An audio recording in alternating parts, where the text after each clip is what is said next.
I think I'm out of room. My C drive is full.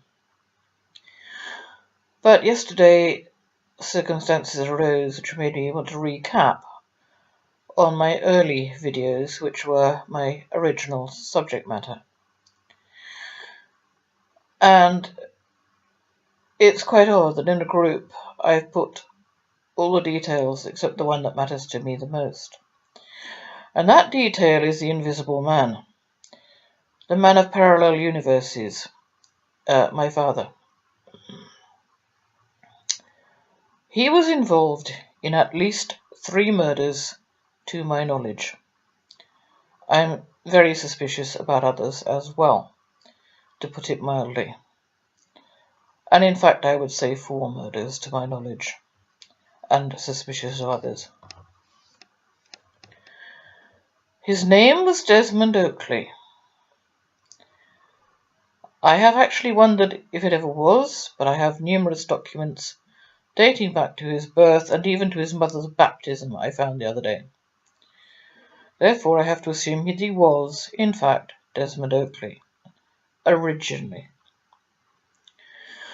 At the end of the war, and actually he'd been trying it on Versailles since at least March 1944, he changed his first name to Dick, while retaining the surname of Oakley. This man indirectly confessed 2 murders to me. I have gone into detail about that. One was that of my mother, and the other was that of his partner's daughter. Immediately after my mother's death, and I do mean immediately, if not well before, he took up with a lady. I did love her. Her name was Ellen Green. Ellen Green had an adoptive daughter named Fiona. Now, I had an adopted girlfriend at one point, and I was able to find both her birth entries, the original and the adoptive one. I can find nothing at all for Fiona Green. Ellen always said it was an informal adoption. She adopted her from her half-sister, whose name was Deirdre, originally Harvey, subsequently Franklin.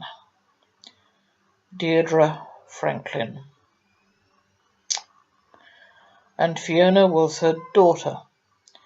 Now, it was a year or 2 after Fiona's birth that Deirdre married, and in 1969, Fiona having been born apparently in June of 1966, 666, apparently born then, but her birth date may have been altered, as her birthplace was altered. Deirdre subsequently had a second daughter in 1969, I believe it was, Janine Draper. That is her married name, if she remained married. The whole family is deeply sus. Deeply sus.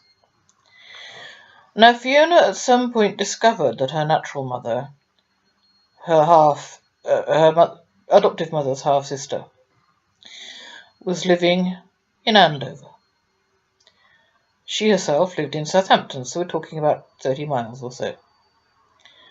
Living there with her husband and Fiona's half-sister, if David Franklin, Deirdre's husband, was not Fiona's natural father. If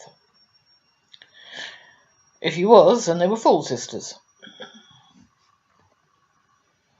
I can take some educated guesses as to Fiona's paternity, but I can't pin it down precisely. She's the mystery woman, and her death was as mysterious as her birth. Because, and this is where I got involved, I never met her. I spoke to her over the phone, and I knew her mother very, very, very well. You might think I would have resented her. I didn't. I got on very well with her. I got on better with her than I did with my mother. I'm sorry to say that, especially as my mother was murdered by my father.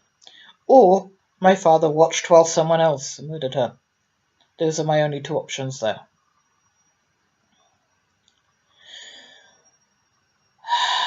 I'd never met Fiona herself, and I became involved. I did meet one of her children. She had two little children, a boy and a girl, who were respectively 5 and 3 when she died.